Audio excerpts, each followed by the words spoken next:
Hello, and welcome to the Echo of Connections podcast with your hosts, me, Gabe Hansen, and my mother, Dawn Hansen. Hello, and welcome. Welcome. We're on episode 5. 5. Feels like we've come far, Yeah, but also not that far at the same time. yeah. Our journey's We got here begun. quick, That's true. for me at least, feels like it. But anyways, for this episode, do we want to jump straight into the heavy topic that we thought of? Or do we want to wait a little bit? I'm not sure. There's two. I completely forgot when we're thinking of podcast topics earlier.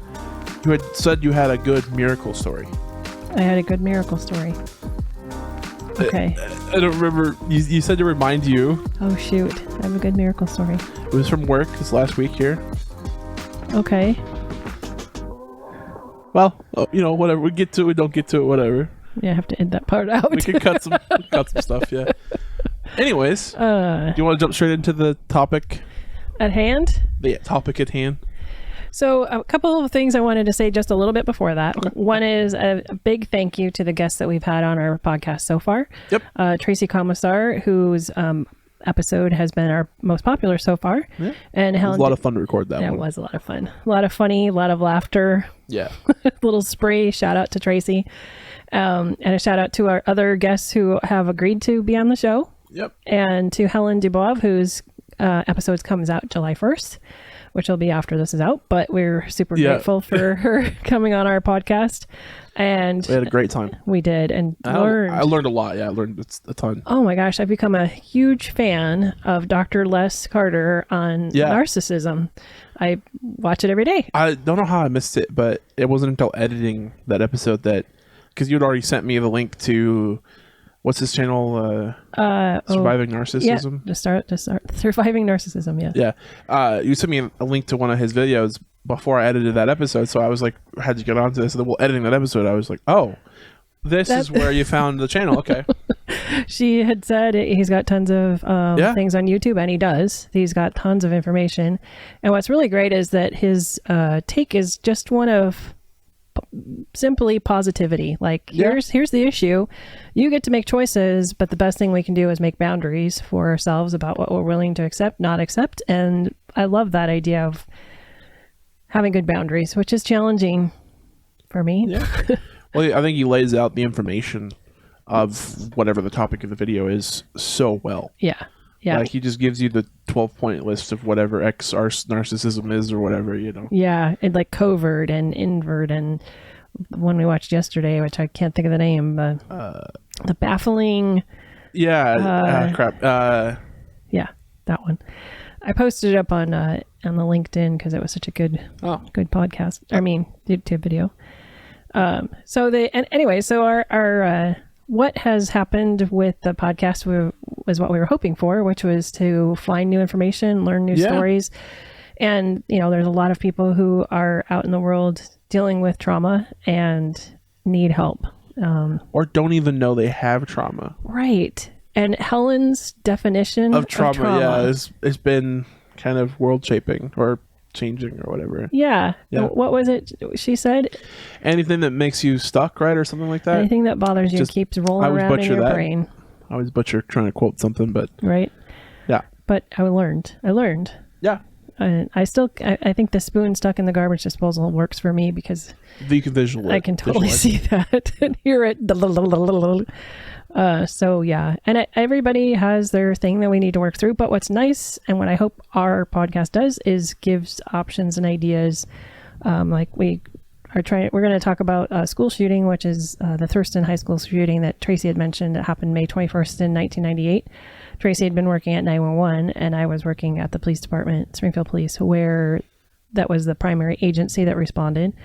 So I guess we'll dive into that. Oh, you want to? Okay, yeah. Because there's a lot of school shootings, and there's a lot of, even since 1998, which is a long time ago. Such a long time ago. It'd be interesting to look up when the first school shooting happened. Yeah, what they officially call the first. Yeah. I feel like it's going to be in the 1800s. Probably. Yeah. Oh, no, it's got to be a musket-related school shooting. But anyways. I don't remember them in my... but of course we didn't watch the news like we do now. It wasn't. Yeah. It's just different. News media has a 24-hour news cycle. When did that start? Oh gosh, I don't know. It seems to me like we were watching Walter Cronkite one day. I don't even know what that is. Yeah, he was CBS News. Oh. He's like, yeah. Anyway, list of school shootings. Like you go to Wikipedia, it starts in 2000, and Thurston was in 1998. Yeah, well, and Columbine was before that as well, which a lot of people determine is like not the first modern school shooting, but it's the earliest people tend to remember. And what I remember about Columbine is that it was the first look at what not to do in a school shooting. Like how to respond. Right. Like how an agency. Yeah. And how an agency should respond, which of course is a whole other topic that I'm not going to get into. I'm not here to judge. I'm just here to share experience. Everybody has their own. I would like to get into the facts about Thurston because I don't actually know anything about it besides that it happened and like... And that's kind of it. I'm going to put a little preface before this. This is my version of events. I'm not going for accuracy. There's some things that will be accurate for me, but there's some things that won't be, because it's my memory of things. There's a lot of people who experienced it firsthand, and a lot of different takes and stuff. Yeah, exactly. And so really what I want to talk about, I'll talk about what happened, but then the emotional response afterwards, because I think that's a lot of what people in different school shootings in different places that have had mass casualty events, which I'm truly sorry for. I understand the feeling. I'm not saying I feel exactly the same way, but I can certainly tell you what the process was like for me. So that's the goal. Yep. And where it sort of messed it up for you going when you became a person in 1999, how I was jaded and probably overprotective. Oh, so there's that issue. Parenting, oi, such a shunda. So on to Thurston High School. So in 1998, I had in January of that year gone from being in the records division to working in the dispatch center, where at the time we had 6 dispatchers. So we worked by ourselves most like 3 days of the week, sometimes more, but usually 3 days of our week we were by ourselves. And so in May of 1998, because Thurston shooting happened May 21st, I was at my academy, a 2-week academy, which was in the neighboring city in Eugene, and was put on by the 911 center that Tracy worked for. So as I'm at that training, I think we're in our 2nd week of training. There's, this all happened very early in the morning, like right as before school started. So we had all got there got there by 7:30, 7:45, and by 8:10, 8:20, we were receiving information that Springfield was dealing with a school shooting, which we didn't all, at the time, I didn't really know what they meant. Yeah, back in 98, yeah. I was like, okay, so somebody went to a school and shot somebody. Yeah. I was picturing like a one-person... A targeted event. A targeted event, because where I went to school, that happened sometimes. Not a mass shooting, but a like drug deal gone bad shooting. Yeah. So that's what went through my mind. And then I think it was probably 20 minutes later that the director for 911 came in and said, hey, Springfield folks, you should go back over. And so we tried to call our agency, and all of the trunk phone lines were busy, which I've only had that experience happen one other time, and that was during an earthquake where the phone lines, nobody could get through because everybody tried to call at the exact same time. When was that? The earthquake event happened... Gosh. I don't remember an earthquake in my lifetime, really. It was a small earthquake. That's what I mean. Like, I don't remember an earthquake warranting... Oh, people's reaction is to call the police for an earthquake. I don't really know why. Well, if there's damage or well, yeah, if you need help, sure. Yeah. But to find out did we have an earthquake? Like, I didn't realize that. That's very common. I remember we may have had an earthquake one time, and the first thing I had to look it up. Yeah, right? Well, that's... This era is before internet really was a thing. Like, people had internet, but you didn't Google answers. It's like 2008 or prior. Yeah, it would have been like 2002. Oh, yeah, you didn't just go to Google and like look up, did we have an earthquake today? Or like when we had the windstorm, the phone lines were jammed up on that one. So I didn't mean to get you off track. That's okay. Anyway, so Thurston, we're trying to call back to the police department, and all the phone lines are jammed. So there was 3 of us that were in training at the time, and one of them is I still work with her, Tiffany. Oh, okay, so she and I were in the academy together, and so we went back to work, and it was a madhouse. I would imagine, yeah. Looked into dispatch because I didn't work in there at the time. Like I did but I wasn't. You were trained for it. So I was trained, but not officially cut loose. Yeah. So I couldn't just go in there and work on my own. And there was the main dispatcher who was there for the entire event was all by herself. Yeah. So during this crazy chaotic time with phone calls and radio traffic and all of this stuff happening, she was by herself. But the very experienced dispatcher heard that this had happened and she just went to the police department and plugged in. So that was covered. And so the phone lines out in the non-emergency, which is records, were going crazy. Every phone line, if you'd hung up the phone, it would ring, hung up the phone, it would ring. And my supervisor at the time was old school and was very blunt with people when they would call in and basically would tell them, yeah, that's right. We have a school shooting. You guys are just gonna have to wait and figure it out. And so cell phones, some people had cell phones, but not everybody did. Kids generally didn't have a cell phone. Was this the era of the Nokia? Yeah. That'd be about right. The Nokia phones and, not a lot of people had those. Yeah. Some emergency service like sergeants and. If you had a cell phone, you had a Nokia. Yeah, I think that's true. You didn't. Yeah, not a lot of kids didn't have them. Oh no. So as people were calling in, terrified, was my kid there? Was it my kid? Was it my kid? Was it my kid? We hadn't quite triaged where to have parents meet their kids. There's a traffic jam that's happening on where the school is. I actually never thought about that before. We did know the ambulances got in there and took people away, but then they have detectives that are going in trying to figure out what's happening. I've actually never thought about the after it's all said and done. How do you traffic? How to get kids home, figure out who's, the aftermath. God, that'd be terrible. The traffic in every major incident, traffic becomes the thing that I never thought about it either until anyway, a couple different incidents, but this is one of them. So they ended up shutting down the entire campus and then there was a church right across the street across the street from the school where parents were able to meet. So we started taking names down to try to match people up.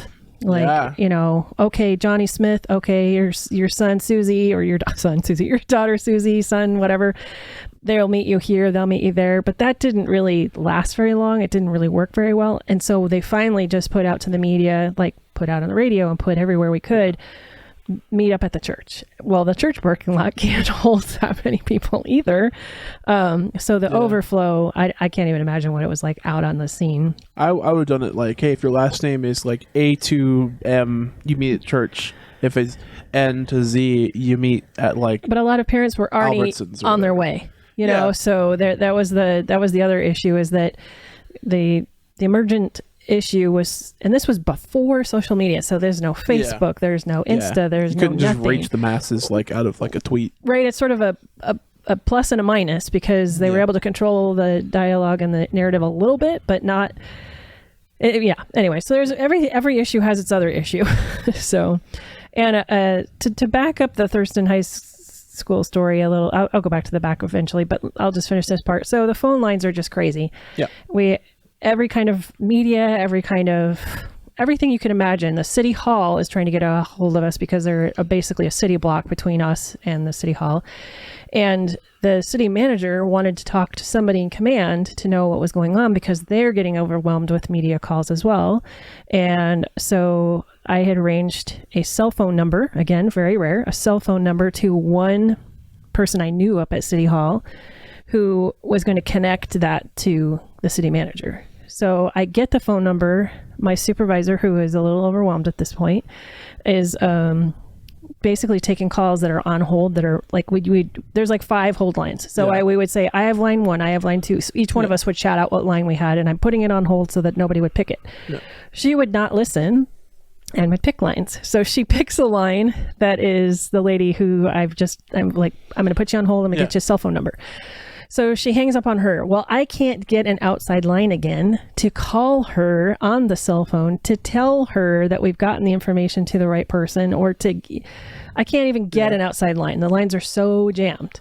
So what's crazy about that to me is the phone lines are not any better in terms currently, of no. A capacity to handle calls. Right. You got overloaded then with no cell phones. Well, like very little Very amount few. of cell phones. I mean, there was, but not a couple. So, like, imagine now every single person would call. Oh, yeah. And actually, during like 9/11, cell phone towers were absolutely swamped, which is why they created a system where if you're part of emergency services, you have priority listing on a cell phone tower.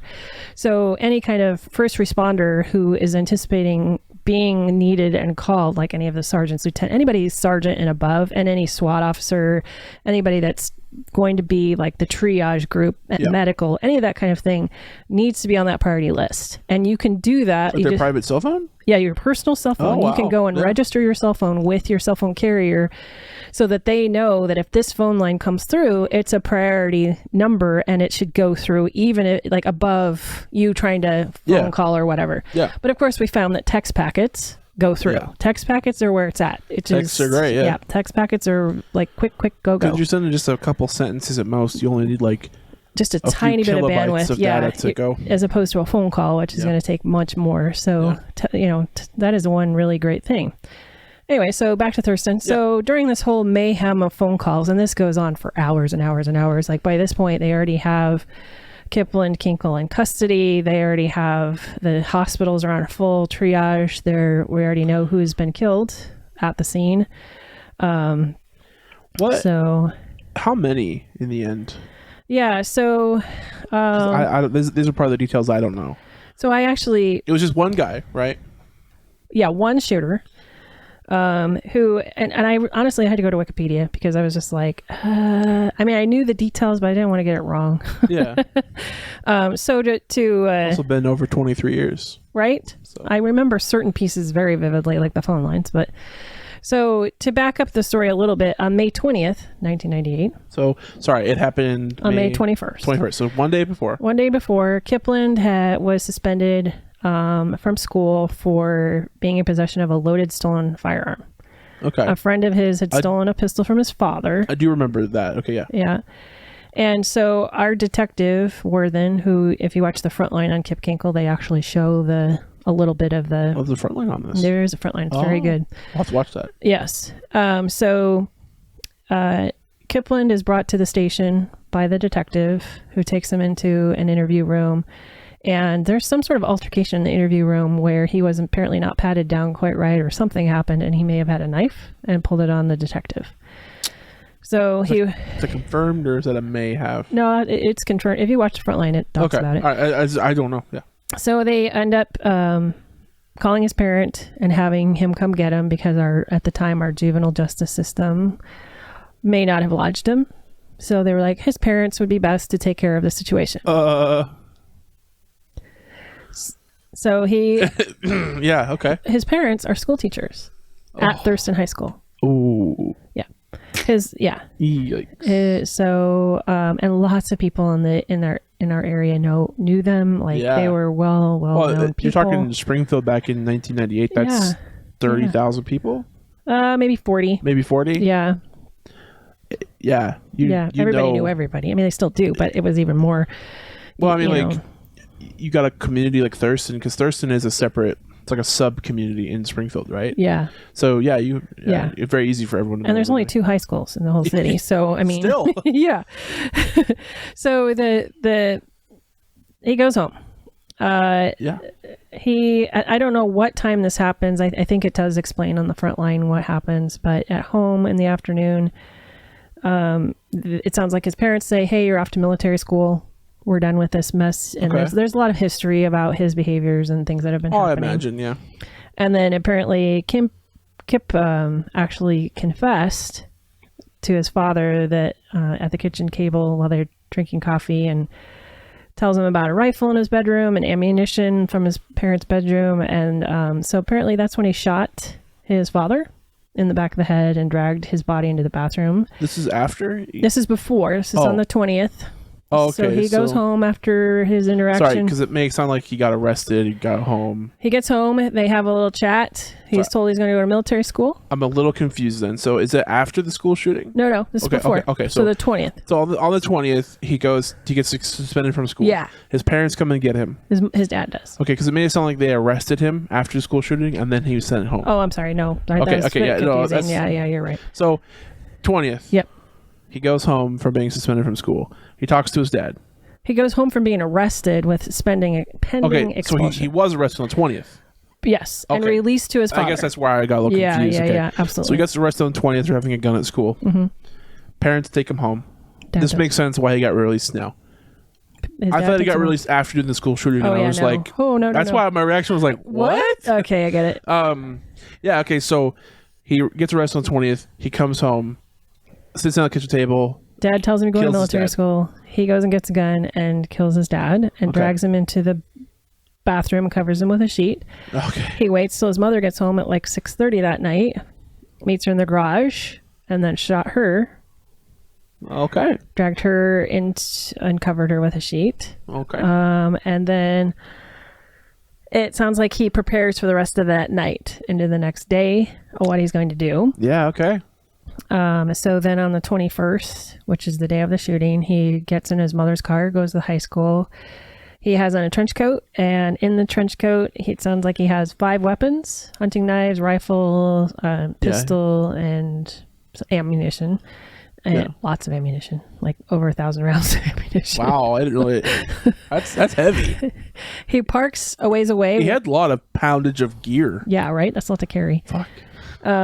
He walks in. He hikes into the campus area and goes. I don't know the campus well, but it sounds like really been there much. Myself. There's some sort of area where he shoots and fatally kills Ben Walker, who's one of the people outside. And I can picture the front. He wounds another guy, Ryan Atterbury, and then he goes to the cafeteria, and that's where the. What gun did he use? For all of this? That part, do I know? I don't know. So I thought it was like just a handgun or a hunting rifle or something. I think at one point he's doing something with a rifle. But yeah, we can check. I guess. Anyways, he goes to the cafeteria. He goes to the cafeteria, and he fires, from a rifle. It sounds like 48 rifles from a rifle. He wounds 24 students and fatally wounds 17-year-old Mikhail Nicolason. He fired 50 rounds. 30 of them struck students and killed 2.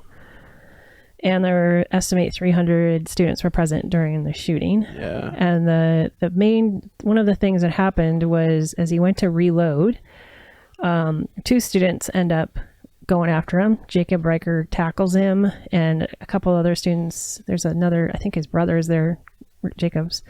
And at that point, Kinkle drew a Glock from his belt, and he fired 1 shot before he was disarmed. That's what injures Riker and another student. And then he starts yelling, "Just kill me, just kill me." Yeah. I remember hearing about that part, yeah. So on our end, the calls come in. Tracy tells you about the first call where she's just like, "Oh, God, it's a prank. It's a prank call." And then the next set of calls are from all over the school. There's the librarians. There's people who have drugged the injured from the, dragging him out of there. They have him subdued, but they're still fighting with him. One of our motor officers happened to be right close to there. That's Dan Bishop. And then Donnie Myers Jr., who is in that area patrolling. They both get there super fast, roll in, running as fast as they can to get into the campus to get a hold of Kip Kinkle. And I'll never forget the audio from the radio traffic because I've heard it a couple times. And I just can't imagine how the one dispatcher handled all of this.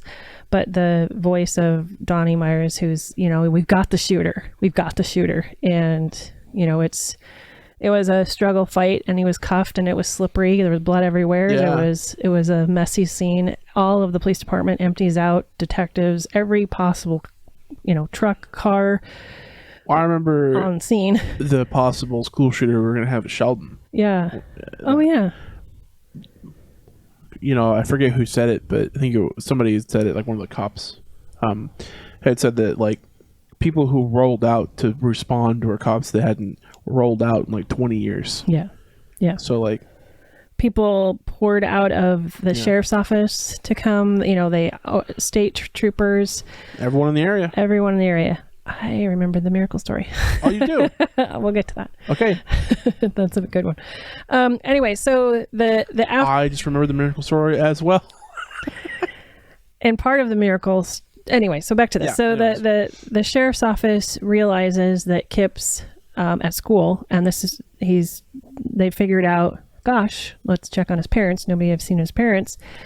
So when they get out to his house, they find explosives everywhere. There's homemade bombs of some kind. It's not covered in the Wikipedia, which is interesting, but That's probably not really known. It should be, because I think it's in the front line. But It's also been a lot of years, so I don't think it matters. But. So Jim Fields was a sergeant for Eugene Police who's part of their bomb squad. So they had to be called out there. They couldn't even clear the house until they had made sure that there wasn't any other bombs there, that there weren't any other incendiary devices. His room was apparently full of bomb making equipment. There was... I just remember Jim Fields did a training about it where he explained in detail how much stuff was there. And so when they say bomb making equipment, what do they mean exactly? Well, and that's not my forte. I don't always pay close attention. But do you happen to know in this particular instance?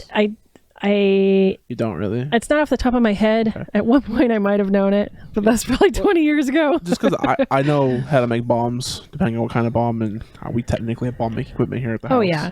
But everyone does. They had pictures in his room of like a not detonated missile kind of looking thing, like a tall shell thing, but you can get it like an army surplus store. Yeah. So I don't know if that had then also been packed with something to make it not docile or whatever the right word is. Anyway, just make it boom boom. Yeah. We'll make it go boom boom or not go boom. I mean, because I'm like, technically, depending on what you're talking, we have cleaning supplies, which are technically bomb making materials, right? Or at least poisonous gas making materials, right. And I know that's that I don't really know. I was just, to be fair. Anyway, so it was so that was sort of what happened on that part of it. To go back to what's happening meanwhile back at the police department itself and the phone calls and what's happening there.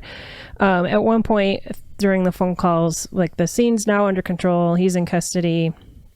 We know that there's more that's going to happen with the whole case. And a phone call comes in from Betty, who is Bill Clinton's secretary. So Bill Clinton was the president at the time.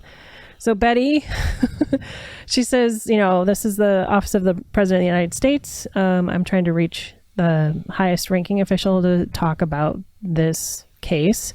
And I'm still relatively new. I've never worked a big incident like this. Oh, you took the call? Yeah. Oh, okay. A big incident like this. I knew that was important. I knew that would be an important piece, but I figured that I didn't know the words press release or a press conference like that. I guess, if you never... I mean, I knew it, but I never had experienced it here. Yeah.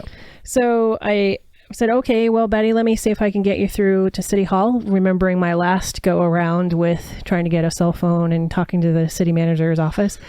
So I tell everybody in the room, park number 4 or hold number 4 is for me. Is the president. I say that 3 times. I didn't realize that my supervisor was out of the room for this particular announcement. So does she hang up on this? She picks up the phone. I don't care if you're the Pope calling from Italy. There is no way you're getting through to anybody right now. I will let them know. Which is true. It's true. but so I will let them know that you have called. So, wait. Click. The president, that is awesome. I wish we'd recorded First of all, hanging up on the president, that's funny. But how'd like their office know? How'd the president's office even know that fast? I assume, and I mean, this is so... Because you're saying, like... It picked up nationally. Lines are still bogged down. Yeah, but it starts to... This is like hours later. So we're probably... That'll happen in the morning. I'm guessing now, but I would think that was like around 11 to noon-ish kind of time, which would have been like 2 or 3 back east, and DC time. I'm just saying. But I think the national news had picked it up, and so there were, you can see pictures from that time frame where you can see where the sergeant, who was Sergeant Eggeter, was the one that was from our patrol response, and he's an awesome booming voice, and he gets on the radio and tells everybody, I want this entire campus shut down. So he does. It's all like fenced and locked. Yeah. But then along the fence line is all of the big trucks with the big booms and the, satellite feeds, and I don't even know what all of the TV trucks. TV trucks. There's probably CNN was there. That's fast. That's crazy fast. It felt like it was within an hour, but I mean, timeline is, they probably came down from Portland or came up from, I don't know. They were there quick.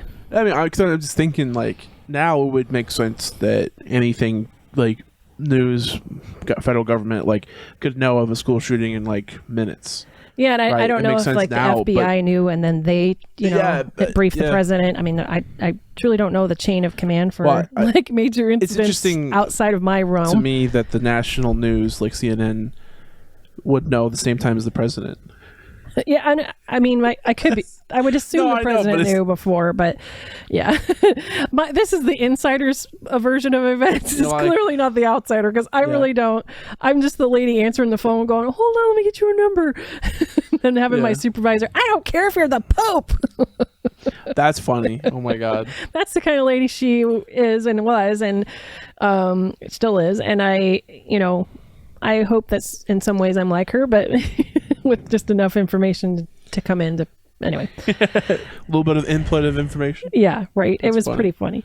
So that was that piece of the event. And then, I worked through, I don't even know what time. I think I just worked normal hours because the phone line started to simmer down as once parents and everybody got connected.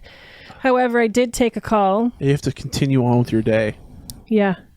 Yeah. That would probably be the roughest thing. It is. And because you just had this huge event happen, and then you're like, well, I have 5 more hours left of my shift. I got to just keep going. And I don't have anywhere to process it. It's not like you can stop and be like, what the hell happened? Because we talked about Tracy. Remember, you walk in that building, you have to disconnect your personal feelings from. So you're sitting there like, I can't even process this event for hours. You can't even start to try to process it for a couple more hours.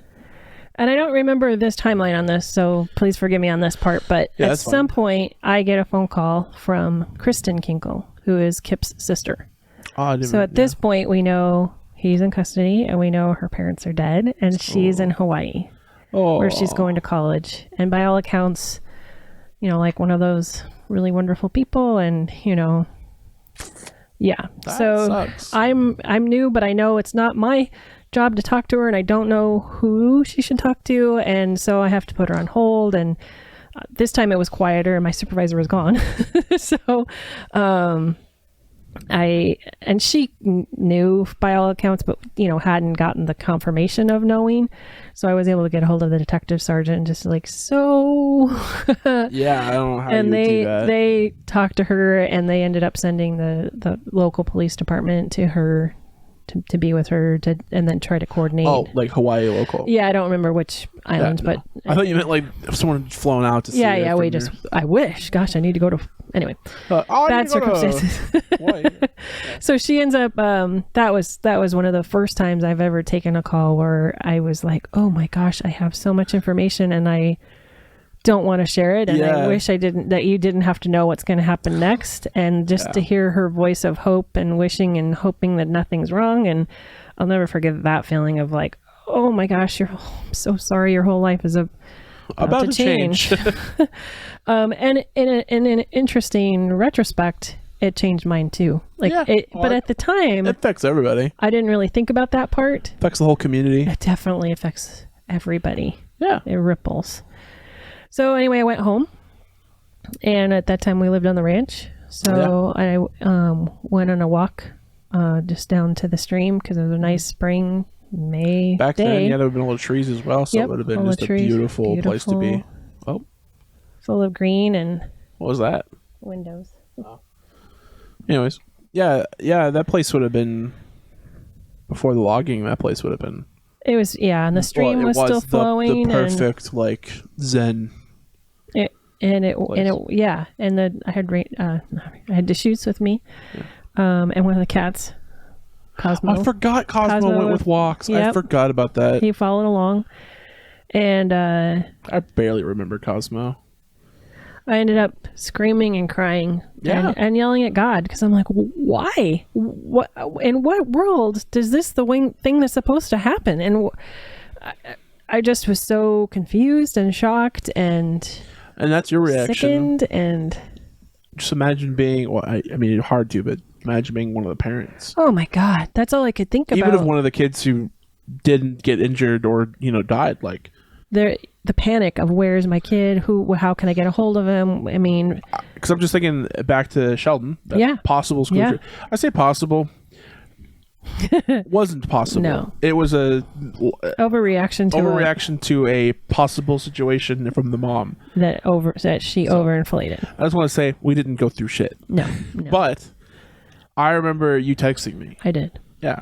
I texted you and was like, "Are you in a room with windows? Nope. Are you? They don't exist to Sheldon. Do you have a window? Do you have an outside door?"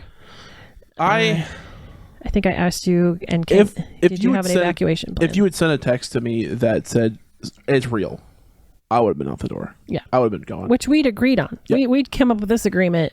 I would have been gone. Out because I'm just thinking of Sheldon. It had like 8 doors, so you just got to know where he's at. Right, which side? Out. Which side to go? And I think that's the game plan that a lot of schools need to go to now. What's the game plan? What's the game plan when a school shooter happens? Because we're past the if part. We're past the, Right. I think I saw a statistic that had over 200 school shootings this year from January to now. I think part of that, the school shooting increase happening now is the fact that we didn't have any schools in session a couple years prior. So for COVID, yeah. So the thing that I remember most about how I felt afterwards was that shock, and then not like, why am I shocked? I wasn't there. But you still experienced it. But I didn't. This is me new, not realizing that trauma can be a secondary, or what do they call it when it's not it's not my trauma, but I'm listening to other people's. I'm not sure what the word for that would be. There's a word. I just can't go with it. All the psychology people. Yeah, I'm not sure what word that would be, but yeah. So the secondary trauma, I guess. I didn't have that word. I didn't know that was a thing. Did you even know trauma? No. I mean, I knew how it felt. I've had my own personal traumas where I know what that means. But I didn't have that word for it, which trauma just seems to encompass all of those emotions. You don't know what to like, the illogical thoughts and the not be able to focus, and putting trauma in like gaming terms would help for me. So like, it's just like you're taking damage, like DPS damage, not damage per second, but damage. Just like think of playing like D&D, right? Okay. And you take like a D8 damage. Okay. That's medium trauma right there. And then, but for me, I think it has to have an additional like tick away at your I'm just trying to be funny soul. A little bit. You're trying to be funny. It's nerd language. Well, D8. But to me it makes a little sense because like you have this pool of health. Yeah. It's how much trauma you could take before you break down. Yeah, and I didn't in 1998. Yeah. I was not clearly youth. It's wasted on the young. I don't think we were anywhere close to talking about mental health as we are now. No, definitely not. And the examples of people I had around me at work, these people had been through all sorts of different events. Examples of you had around you were also damaged people. Yeah, they're like, you go home, you get drunk, you tie one on, and you come back the next day, you're just a little hungover, and you drink some water, and you just go home, get drunk. That's the way. That's still a lot of people's way. You go home and you drink your way out of it. Which I'm a terrible drinker. That's so unhealthy. Yeah. I'm a terrible drinker. I can't do it. So me, it's sugar. Give me a cake, a cookie, a pie. I don't like pie. Never mind pie. You don't like pie? Not really. I only like one pie. Christina's mom's, Margaret's pie. Anyway, so the next time that when I went back to work, this was a new thing for me. I had never experienced this. I have experienced this many, many times since. Going to punch the door code in, because it was a door code, my hands were shaking. I had that like, oh dear, going in and like starting to answer the phones. I had flashbacks. This is me looking back at it now. At the time, I had no idea what this was about. You're just having a PTSD thing. I don't know because I don't. Anyway, Yes. I just okay. Yes, that's your clinical psychology. PTSD is like you have flashbacks. You could like that is one of the signs of PTSD. Well, you'll relive the moment. I did. It didn't last for very long, but the moment of like watching the phone lines light up, I was like, I'm pretty sure there's different levels of PTSD. Yeah, I think you're right. Ebbs and flows. When I think in this particular case, it's just a traumatic. It's not post-traumatic stress disorder because I didn't have it for extended. I like everyone else in America use PTSD. It's quite a loose term. Yeah, secondary stress disorder. Probably you're having a reaction to the trauma you went through. Yes, it's probably a little bit more what I'm trying to say. And it was definitely a physiological response that I didn't expect. Yeah, I've had that sort of experience on other things, but not related to work. Never had it related to work. Yeah, that was new. Well, because before this, you never worked a job where you would have that. No, where people's lives were literally hanging in the balance. Yeah. Yeah, so that was when I started learning dispatching, and I got cut loose within the next couple of weeks, and I was working by myself. And it never actually occurred to me that I could have a school shooting and have to work it on my own. Like that just didn't really, I apparently didn't want to think about that, so I didn't think about that. But the dispatcher who worked all by herself, I mean, my hat's off to her because I just cannot believe how much happened that day. Yeah. And how much she was able to keep on top of it and track everybody and keep everybody. I mean, it was 911 call after 911 call after 911 call. So when did you guys go to having the two people on? That didn't come until we went to a different CAD system that required two people. Okay. And when we got the levy, which, gosh, we could probably backtrack it, but I can't remember exactly when. That's when our goal was to have two people, but every once in a while we would have between 4 and 8 a.m. down to one person. But then when we got the worst time to have it. So hard, especially anyway. Is it, wait, you 4 a.m. 4 a.m. to 8 a.m. Oh, I guess no. Yeah, I'm thinking of the wrong time, aren't I? 4 a.m. to 7:30 a.m. technically. What would be the best 4-hour period to have have one person? Would it be midnight to 4? No, definitely not, because bars close at 2 a.m. Yeah. Okay. So it would have to be after the bars. It'd have to be after 3 to about 6 a.m. and even then 3 to 5. I mean, the size of it, there really is a never, because of the size of our department, a quantity and multitude of things that dispatch now does for our agency. Yeah. We are the only two people in the building 24 hours a day, 365 days a year. Always, always, always. We handle everything. We handle the security of the building. We handle the bail. We handle the phone calls. We handle anything that happens in the city comes through us. If it's something that Public Works needs and it's during those hours, it comes to us. If it's something that the power company needs, it comes to us. We have got to have two people. The quantity of work is, even when it's quiet, quote, I'm doing a little air quote, quiet. Because I remember... Nobody says that word in dispatch, by the way. Anyway. Yeah, I remember there was a period of time in my life where you guys could get away with having one person during certain hours. And getting away with it meant that person that was left to do all the work is constantly busy. You can never predict. Sometimes you're like overwhelmed, can't even imagine, and have to go to the bathroom, because the moment somebody leaves is the moment you have to go to the bathroom, and nobody can relieve you. So what I'm hearing is it's no longer possible, quote unquote possible, to get away with one person anymore. No. And with 65,000 people, should you have your entire city down to one point who's answering every single phone for your entire city? Actually, how about nobody works between the hours of midnight and 8? Right. Then 65,000 people figure it out. Could you imagine if the police department wasn't a 24-hour thing?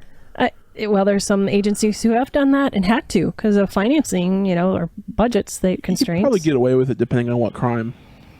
It gets touchy, though. I remember when county went down to had dark hours, and Eugene and OSP and we, Springfield, picked up some of the slack, but they would have people on call all the time. I can't even imagine the stress the dispatchers went through, because you still have to answer the call. You just don't have anybody to send. Oh, so they didn't go dark on you can't dispatch side as well? You can't.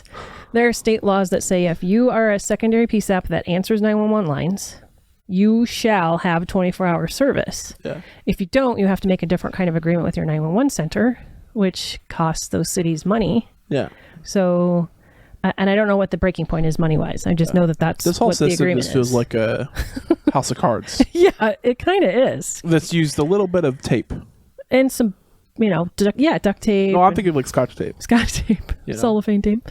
So it's not as weak as just a house of cards, but it's willing to fall apart with just a minor of a table bump. And being the old person in the room, I really am concerned about staffing levels and being able to hire and recruit from your generation. I mean, we are having that job sounds terrible. I'm not selling it well. You're obviously not. No. Dang it! This is all part of the promotion process. I'm so glad that my friend didn't get in. Yeah. To be an officer. Yeah. So almost the next time I felt that level of trauma that I can remember, that just popped into my head, was 9/11 happened. Holy shit! And that's not long after. No, it wasn't 2001. And you were a baby. Yeah. And Grandpa calls. Yeah. And he says, "Turn on the news. Turn on the news." We turn on the news. We see this whole event. Were you home then during it? Yeah, I was. That was my day off. Oh. And then there's the whole question of like, should I go to work? Then there's the whole, what's our local security problems? What are our all of the local stuff? A-okay, baby. Right. At that time, we're like, Springfield's like nothing. Right. There's no absolutely no reason to target this place. Right. But we didn't know. Even now, there's really none. The part that we didn't know was, and maybe this is ignorance, but there was this level of like, is there additional already planned that we don't know about? Yeah. And of course the feds would potentially know and would let us know.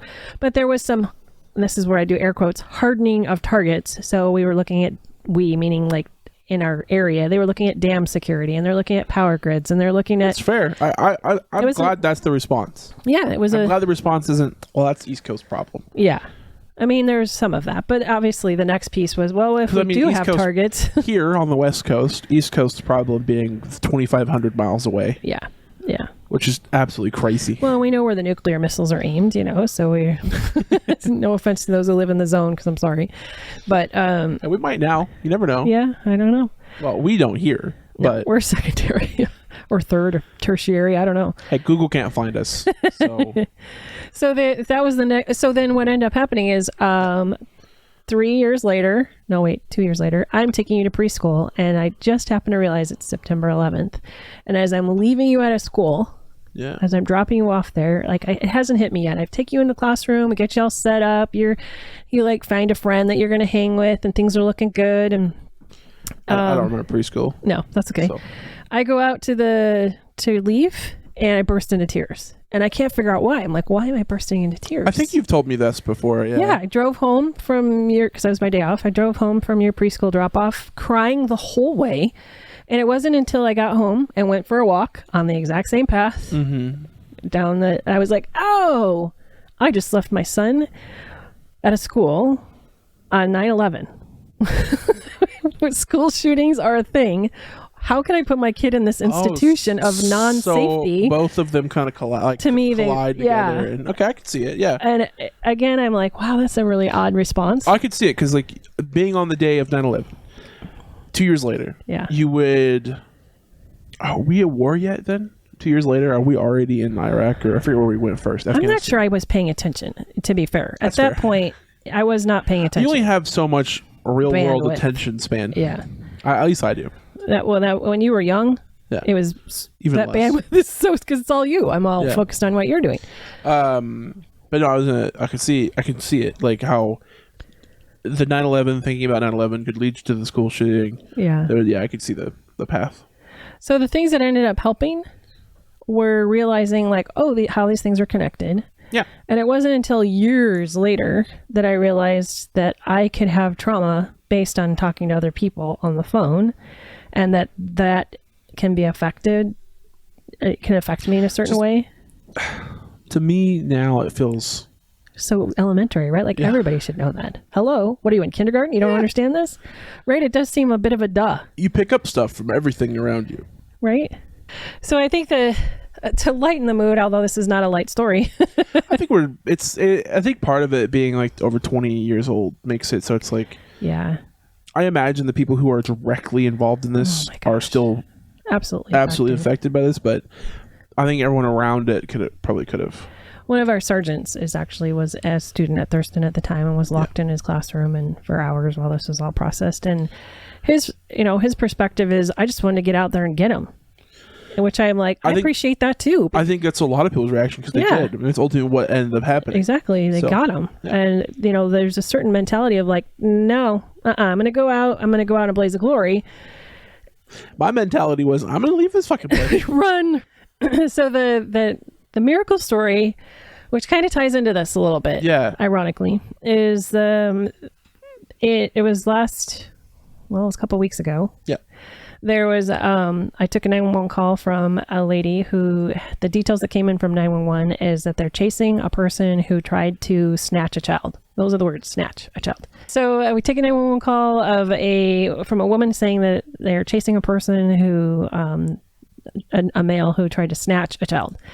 And when I get the details, I'm a little confused because she's definitely amped up, which makes sense, but I'm a little confused about where they're at, what's happening, if they're following him in a car, on a bike, on foot. When you're talking to them on the 911 call, is it the first time you're talking to them? Yes. Yeah. They're already in the high-speed chase then. Yes. They're already chasing the guy down. Yes. Yeah, I can see why they're like so amped up already. Oh, totally.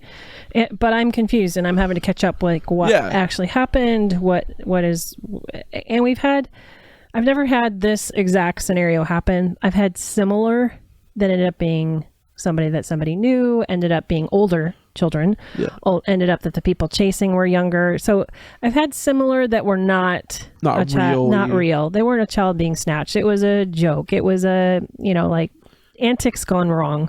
Especially if you're dealing with younger people. But not criminal, not like a genuine right off of a horror film, like things as a parent we all have nightmares of. 2020. Yeah, like so a real 2020 episode, right? Right, and this lady our phone connection is not good. We have I have a hard time hearing what she's saying. She's having a hard time hearing what I'm saying. I wonder why. Yeah, phone quality. I don't know if I'm on Bluetooth with her. I don't know, but suffice it to say, I get the gist that they are chasing a car now, and my cohort, the primary dispatcher is dispatching officers to the area. Like they're going the whole time I'm talking to them. So the second the call comes in, officers are dispatched. We're trying to get more details, but everybody at first is a little bit slow to roll because we're all so used to, not slow to roll, like slow to go, but like it's not full balls to the wall urgency. We're still going. We're going, but we're not at risk of life and limb. Right, not mock. Well, and plus, he didn't get the child. Right, and we didn't really know the full circumstances of the crime scene. We didn't know the full circumstances of the people calling. I mean, no offense to them, but we didn't know like the legitimacy of the entire claim. So we're like, okay, everybody's cautiously going. We're cautiously going. Until the lady is, and I think her husband's driving this. So there's details I don't know. I just know what I'm talking to. Yep. So until they get him cornered and they've chased him to an area now, and I clearly know where she's at. Like I can visualize where she's going. I can visualize what she should see next. I get what she's talking about. So, and the officers are now we're all on the same page. And here's where the miracle part happens. Yeah. Other agencies tune in. Eugene Police is hearing this. State Police is hearing this. County is hearing this. State troopers are already telling their dispatcher, "Hey, Springfield they're trying to catch up to a guy who tried to snatch a child." They're on it. Everyone gets involved. They were on it.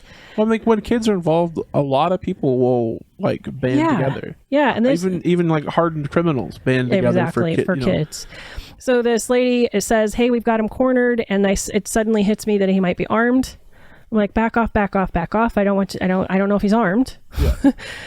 But he gets through, he gets back on the main highway, and I hear a state trooper. I didn't hear much radio traffic, but I heard a state trooper saying that milepost 13, which is ahead of where the guy's headed, and his engine on his car is just, you can tell he is driving as fast as that car will take him. This is a trooper? That's a state trooper. And all I caught was the engine sound, and I'm at milepost 13, and I was like, okay, they get it. Everybody gets how important this is. Engine? Yeah, you can hear the engine when it's... Yeah, no, I've been in a car when you had a step on it, but yeah. I don't... And maybe I'm wrong, but that's what I heard. I heard like milepost 13, engine wound as high as it'll go, and I'm like, okay, good. Everybody gets how important this is. Yeah. Like, because I was, and my cohort is having to listen to what I'm saying, and she's like, "Is it?" I'm like, "Yes, this is it. This is legit. Real. This is legit." And the sergeant came in while I was talking, and he's like, "Oh," and I'm like, "Thumbs up, important." He rolls out hot. The whole department empties, kind of like Thurston. The whole department empties and starts heading out east. And of course, this is 8 miles from where we are. That's quite a ways. Yeah. But all of our officers just happened to be west of where this all happened. One officer who was posted up most of the day in that area was so pissed. He's like, the one time I left that area is the one time something happened. That's crazy. He was just like, I would have been in the perfect place. Anyway, separate That point. sucks. That does suck. So that almost feels like it steals a great story from him. It did. Because he could have been like a cowboy riding exactly. town and get that arrest on the guy. Oh, it would have been great. So if I said to say the guy gets away from my collar because I asked them to back off because he starts driving like a maniac. I don't want him to crash. Well, I feel like it's not the greatest idea to encourage civilians to chase somebody beyond a certain point. Yeah, and I mean, because like once cops are already in the area and you kind of are getting, they're not really locked in the way I like it. Like I generally will have people. I'm okay with people if they're okay. Like I don't encourage anybody to do anything other than what they're safe and feeling like they're doing. Yeah, but as soon as she's like, oh my gosh, you went into oncoming traffic, I'm like, okay, you're not safe. By the time that they called you, right, they're already chasing. Oh yeah, and they stayed chasing. Yeah, for quite a while, these people are heroes. They are absolute heroes. What's their name? I don't know if I should give it out yet. So really, because they might not be comfortable with it. Yeah, I would love to talk to them. I'm supposed to go. It'd be great to like. There's going to be an event that's supposed to happen. Get them on here. I know. I'd love to talk to them because I'd like to see them in person and have them tell us what happened, because I only have like this crazy phone conversation that is. This is one real full chaos. Have to get questions answered for. Yeah, right. I want a complete picture. Yeah, because I'm like, how did it start? It's almost pushed down. I'm like, can we just have like a reenactment? Can we get has anybody reached out to 2020 or Frontline or anything? We should do that. We should try to reach out and be like, hey, this is a great story. Might be a good. These are heroes. Well, does the story continue? It does. I mean, I want to back up and tell you what she saw. Can you talk about after that day? And because I know some of the details. I don't think I think I got to leave that alone until we. That'll be to be continued. The rest of the story, other than to say that because I don't know much more beyond this. Yeah, and I mean we know what's in the news. I can do that part where the guy. I don't know what's the guy is chased, and there's a bit of a roundabout chase thing that happens because he doesn't know where he's at, and he ends up shooting and killing himself behind a store. The officers have a standoff, not realizing that's what he's done. Then they eventually... do they have a standoff after he's already shot himself? Yeah, they didn't realize... Okay. Nobody really knew for sure what had happened at that point. I know 3 days later, I got the news headline. Yeah. That this happened, but I already knew, of course. Yeah. Right? So because this has happened locally and you told me about it, I don't watch the news on it. So what does the news know? This might be cut. It's just a... Yeah, I think this is basically it. You know, he tried to take a child. These people who are heroes. Heroes. So here's the hero story. The rest of the hero story. Okay, yeah, sorry. They were driving to go grocery shopping. This is how I understand it. And this is me putting together our fragmented conversation. They were going to go grocery shopping. On their way, there's a school bus stop where they happen to see the guy who is watching kids either getting off the bus or... there's something about him, and she says, I looked right at him. I can identify him. I saw something, and there was something about how he looked. Yeah. There was something that locked her heart into this ain't happening on my watch. And so... Fucking hero. Right? So they follow him, they watch him, and there's Ring doorbell camera footage that shows all of this. I want to watch that. Everybody should see it, because to realize what heroes these people are is to see that video. But I don't want the little girl to be, everywhere. Anyway, so the door pops open on he drives slowly. His car kind of glides to a stop at the wrong side of the road. His door pops open before the car is completely stopped. He jumps out, does like a bear hug kind of maneuver, and in the camera it takes a minute to realize, oh, that's a person he's going after. Suddenly he stops and it gets back in the car, and my caller said that as he door opened and he jumped out of the car, I believe it's her husband honked the horn. And so that's when he stopped, because it probably scared him out of his whatever psychosis he was in, or whatever the hell that was, lock in, target, whatever. I mean, his brain matter is now all over the car, so it'd be hard to hard to read him. So he gets back in the car. They drive past him to go to talk to the little girl, and they're like, "Do you know him?" She's like, "No." They tell her, "Go home." They do a U-turn, and then they chase him, and that's when we have him on the line. And to me, that is such a miracle that they were cognizant, saw him, saw the look on his face. So many things need to just click into place for that to happen. After I watched the video, I was just absolutely godsmacked because I was just, one in a million kind of situation. Right? These people are amazing and heroes, and I got to be part of that miracle, and I'm really grateful. Yeah. And I hope someday I can meet these people. There's talk and hope that there's going to be a mayor's award. And then for sure, yeah. Shelly and I get to be there and meet them, and just really, I would love to get all of the details of the case. And the video footage, but I mean that's probably a year out at minimum. Right? I don't really know. Yeah. That had to be picked up, right? Yeah, I think so. Yeah, I don't know when it'll be considered closed. Yeah. We'll just have to pay attention to that. Yeah, I'll have to ask. But it's a very, serial killer-esque. Oh my gosh. Thing. Like, there's so much more to the actual story that it will become it'll be a national pickup eventually, because it is really that interesting of a story. I mean, it might be like a blip. A 10-minute in a big storyline. Where thing in the past might have been a whole hour segment. Yeah. 30-second mention now, but jeez, on that side. Anyway, so that's the story on miracles. But one of the things that I think is actually, sorry to cut you off, but it probably won't, because the little girl didn't get kidnapped. Yeah, and of course we want her to be safe and not have to deal with this, and not have to even really know what happened. How old was she? I believe she's 7 or 8. That's too fucking young to just I feel like that's the thing where you don't even mention to her that she almost got grabbed. Right. So then you're just talking about it, us talking about it, is that bad? Well, I don't even know who she is. Right. We're not putting out her thing, right? And I mean, the likelihood that this reaches her for the next 20 years is 0. Yeah. So anyway, so but being the right person, doing the right thing at the right time, you just never know how important that is until But one of the things I was going to say about trauma, and the things that, like, listening to, on a couple of 911 Facebook friend type things, and the trauma that different dispatchers are going through as a result of all these different things that are happening throughout the country, and Uvalde and all that kind of thing, is that one of the things that we all share is that same feeling of, should I have done something different? Could I have done something different? Would it have made a difference? And that self-doubt, and then that guilt. Survival guilt. I didn't have it as bad as somebody else. All those kinds of things. Remember, we talked about this. Yeah. Don't. Trauma comparison is not helpful. Yeah. It's not. And it's like one of the reason why I asked that question as well is because, like, I will talk about my trauma, and then with people, and then they'll talk about their trauma, and I'm like, fuck, that is so much worse. Because, maybe not the trauma, but then I compare, overall life. And I'm like, I've had it pretty easy compared to some of my friends, and I'm like, man. So, and what I hope happens for you and for other people who listen to somebody's story and go, oh my gosh, that's terrible, is our gratitude for the life we do have, the gratitude for what we have going for us. Yeah. And I've got that. But do you think that's a counter to trauma? No. I don't know.